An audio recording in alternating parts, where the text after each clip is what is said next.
In the last session, हम पिछले session में I was saying मैं ये बोल रहा था one of the great blessings of the new covenant नए करार का जो सबसे बड़ा ब्लेसिंग है is the Holy Spirit can be within and not just upon us. वह यह है कि पवित्र आत्मा केवल हमारे ऊपर नहीं परंतु हमारे अंदर में आ जाए।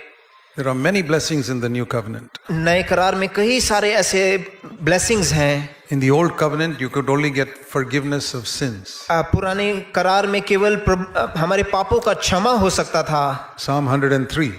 स्तोत्र संहिता 103 में लिखा है, Bless the Lord, O my soul, who forgives all your sins. धन्य है वो प्रभु जिसके द्वारा हमारे सारे पापों की शुद्धि होती है। That is 1,000 years before Christ. ये 1000 साल पहले हुआ है प्रभु के आने से। What is the extra thing Jesus brought? और प्रभु ने जो आगे दूसरी चीजें लेके आए वे क्या हैं? First page of the New Testament, नए करार का पहला पन्ना, Matthew 1:21. मत्ती 1 का 21वां वचन। His name is Jesus उसका नाम यीशु है, because now he'll not only forgive people their sin but save them from their sin. वह केवल अपने लोगों को पापों से शुद्ध नहीं परंतु उनको उसमें से बचाता है। That is the difference. यही अंतर है। So Old Testament, their life was you sin, पुराने नियम में था कि आप पाप कीजिए, go and offer the sacrifice, उसके बाद आप बलि चढ़ाइए get forgiveness, और पाप का क्षमा लीजिए, come back, वापस आइए, sin again, वापस पाप कीजिए, and go and offer a sacrifice, वापस आप बलि चढ़ाइए, come back, वापस आइए, and all your life you go in this circle. और पूरा जीवन ऐसे गोल गोल आप घूमते रहोगे। But परंतु it was quite an expensive circle. परंतु एक बहुत ही मूल्यवान चीज Because था। if you have to offer a goat every time you sin and spend 2,000 rupees, you're going to stop sinning pretty quickly. परंतु वो बहुत महंगा था। हर बार 2000 रुपए का अगर आपको बलि चढ़ाना है तो बहुत महंगा पड़ जाएगा। Now it is easy. You just ask, Lord, forgive me, and the circle goes on and on without paying 2,000 rupees. अभी बहुत आसान है, 2000 रुपए देने की जरूरत नहीं, हर बार केवल प्रभु के पास जाके क्षमा मांगना है। So those old covenant people stayed more away from sin than us. इस कारणवश पुराने नियम के लोग थे वो पाप से ज्यादा दूर थे। Before they sin, they say, this is going to cost me some money. उनको मालूम था कि पाप करने से पहले पैसा हमारा चला जाएगा, इसलिए वे पाप नहीं करते थे। Another thing that changed in the new covenant एक दूसरी चीज जो नए करार में बदली है वो यह है, is the ministry of women. वह है स्त्रियों का जो क्रिया है। जो In the Old Testament, पुराने नियम में woman, their name was not even mentioned in a genealogy. पुराने नियम में कोई भी स्त्री के बारे में उनके पट्टी में लिखा नहीं था। You read all the list of ancestors in the Old Testament, or even in Matthew and Luke, no woman's name will be there. वंशावली जब हम पढ़ते हैं उसमें कहीं पर भी कोई स्त्री के विषय में मत्ती के पुस्तक में हम नहीं पढ़ते हैं। But it all changes in the new covenant. परंतु नए करार आते ही वह सब बदल गया। It says in Acts chapter 2, प्रेरितों के काम 2 अध्याय में हम इस प्रकार पढ़ते हैं। Peter said, पत्रस इस प्रकार बोलता है, new covenant was initiated on the day of Pentecost. जो नया करार है उसका शुरुआत पेंतिकोस्त से हुआ था। And when they were all filled with the Holy Spirit, और वे सब जब पवित्र आत्मा से भरे गए थे and they were speaking in languages that people could understand. और वे इस प्रकार से बातें कर रहे थे जिससे सब लोगों को वो समझ में आ रहा था। भाषा 17 languages. 17 भाषाओं में बात कर Read रहे that थे। in Acts chapter 2. वो हम प्रेरितों का काम 2 अध्याय में पढ़ते हैं। And then he got up and said, Peter got up and said, उसके बाद पत्रस वहां उठकर इस प्रकार बोले, this verse 17, Acts 2:17 is what the Lord said he'll do in the last days. और यही चीज परमेश्वर इन अंत के दिन में करना चाहता है। I will pour out my spirit on all mankind. मैं सारे जातियों के ऊपर मैं पवित्र आत्मा उंडेलूंगा। They will come inside, the Spirit of God will come inside.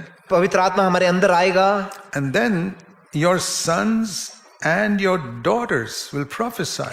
आपके सारे पुत्र और पुत्रियां प्रोफेसाई करेंगे, नबूवत करेंगे। Verse 17. 17वां वचन।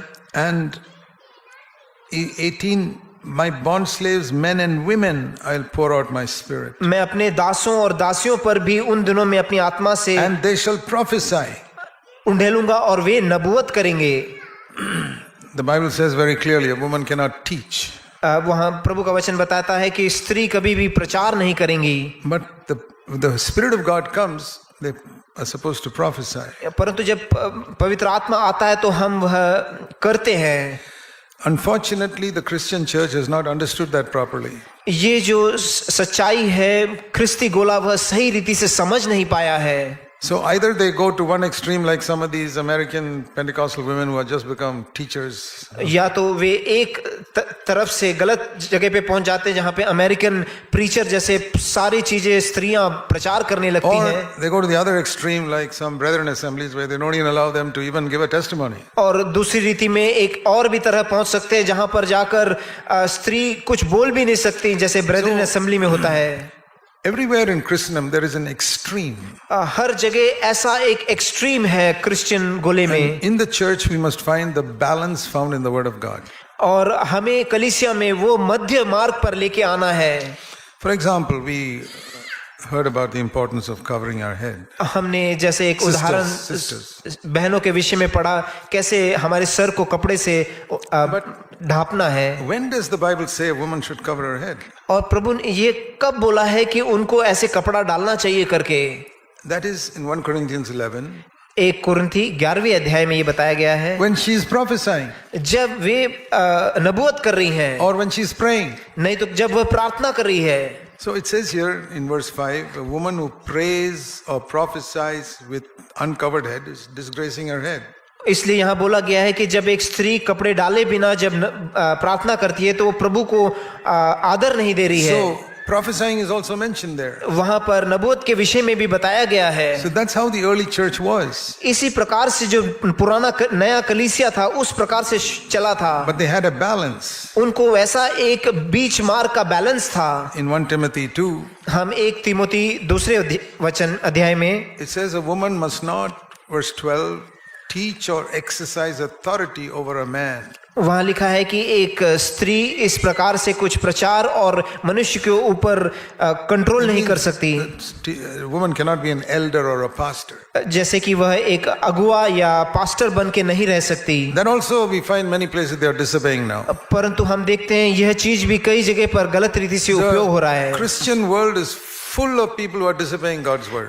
ख्रिस्ती गोला ऐसा है जहां पे प्रभु का वचन को सब रीति से गलत रीति से उपयोग कर रहे Either हैं। this extreme or the other extreme. या तो एक बाजू में है नहीं तो दूसरे बाजू में लटके हुए हैं। This is why it's very important not only to be filled with the Spirit but to be along the lines of God's word.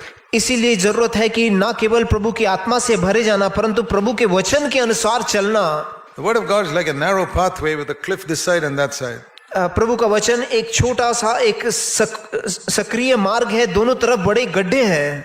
And so we need to not fall this side and not fall that side. इसलिए हमें दोनों तरफ, इस तरफ भी नहीं गिरना है, इस तरफ भी नहीं गिरना है। Because for example it says in Titus chapter 2 जिस प्रकार से लिखा है तीतुस के 2 अध्याय में and verse 3, उसका 3 वचन, there are different ministries given for men and women. वहाँ जो सेवकाएं पुरुष और स्त्रियों के लिए लिखा है, अलग अलग लिखा है। Older men, verse 2, must be temperate, dignified, sensible, sound in faith and love and perseverance. 2:2. 2 अध्याय का 2 वचन, वृद्ध पुरुष संयमी, सम्माननीय व समझदार हो तथा वे विश्वास, प्रेम और धैर्य के पक्के हो। What about the older women? तो बुजुर्ग स्त्रियों के विषय में क्या है? Listen to this, all older sisters here. इसलिए सारे वृद्ध स्त्रियों जरा ध्यान से सुनिए। Be reverent in behavior चाल चलन and not malicious gossips. Verse 3. इसी प्रकार वृद्ध स्त्रियों का चाल चलन भी पवित्र हो, वे ना तो परनिंदिक हो, Not enslaved to much wine, न पियक्कड़ हो, teaching what is good. वरन अच्छी बातें सिखाने वाली हो। So they are supposed to teach certain, not they can't teach the men, but they're supposed to teach some people. उनको पुरुष को नहीं सिखाना है परंतु कुछ लोगों को सिखाना They है। must teach the younger women, verse 4.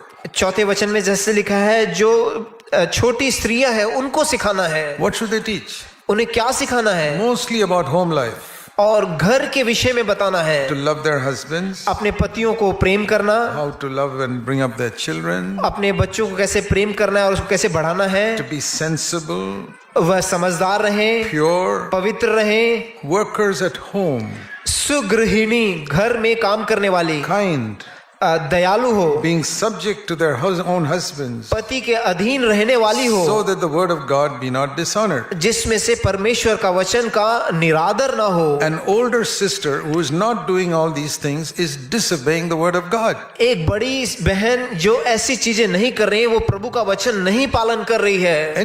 If you say you're a believer, अगर आप बोलते हो कि आप एक विश्वासी हो you're an older sister in your church, और आप एक बड़ी स्त्री हो आपके कलीसिया में, and you are not teaching your younger sisters how to live with their husbands and children and be a worker at home, you are disobeying the word of God. और आप अपने कलीसिया के छोटी बहनों को नहीं सिखा रहे हैं किस प्रकार से आपके पतियों के साथ प्रेम करें और घर में एक काम करने वाली हो, नहीं कर रहे हो तो आप प्रभु का वचन का निंदा कर रहे हो। As I said, in CFC we seek to have a balance, not going to this extreme or the other extreme. इसीलिए हम CFC में चाहते हैं कि ना हम इस बाजू में खड़े हो ना उस बाजू में, मध्य में रहें। Because there are a lot of things, for example, you go to any of our churches, half of them are women. क्योंकि हम कोई भी कलीसिया में हम जाते हैं तो वहां पे आधे स्त्री ही रहते हैं। And very often in India particularly, it's very difficult for a man to counsel a woman about personal things. और विशेष करके भारत में एक पुरुष जाके एक स्त्री को काउंसिल नहीं कर सकता। So it's the sisters who should do it. इसलिए वो बहन ही है, वो जाके वो कार्य कर सकते हैं। It's a very important ministry that I want to encourage all sisters to take up with the fear of God. ये एक बहुत ही जरूरी सेवकाई है और मैं बहनों से कहूंगा कि आप प्रभु का भय मानकर ये कार्य करें। See Proverbs chapter 14. हम नीति वचन 14वां वचन पढ़ेंगे। Proverbs 14 verse 1. 14वां अध्याय का पहला वचन। Who is the one who builds the house? कौन है जो प्रभु का घर बना सकता है? In the home, is it the husband or the wife? वह पति है कि पत्नी है? The husband earns the income. पति पैसा कमाता है। But it is the wise woman who builds the house, according to verse 1. 14वें अध्याय के पहले वचन बोलता है बुद्धिमान स्त्री है जो वह घर को बनाती है। I used to think about that. Why does it say wise man builds his house? यहाँ ऐसा क्यों नहीं बोला कि बुद्धिमान पुरुष बनाता है घर? I'll tell you why as I meditated on this verse. जब मैंने इसके ऊपर मनन किया तो मैं उसका स्पष्टीकरण देता हूँ। Is the woman the most important person to build the house? क्या स्त्री है जो मुख्य व्यक्ति जो घर को बना सकता है? In the church, it's the man who's got the more important ministry. Women cannot be elders. कलीसिया में जो मुख्य व्यक्ति है वो पुरुष है क्योंकि पुरुष ही वह कलीसिया को बना सकता है। In the house, it is the woman who builds the house. परंतु घर में स्त्री है जो घर को बना सकता है। And I'll tell you how. मैं बताता हूँ कैसे। One of the greatest things that Jesus taught by coming to earth. एक जो सबसे बड़ा चीज प्रभु में धरती पे आने पर यह सिखाया है Was the glory of submission. वह था वह अधीनता का वह महिमा। Everywhere in the world, people think submission is a disgraceful thing. पूरी दुनिया में यही सोचते हैं कि अधीन रहना सबसे बुरी चीज है। Submission is for the peons and the lower people in the office. अधीनता जो है वो जो सबसे नीचे रीति के लोग हैं जैसे पियून है उनके लिए है। The great thing is to have authority. जो सबसे बड़ी चीज है वो है अधिकार।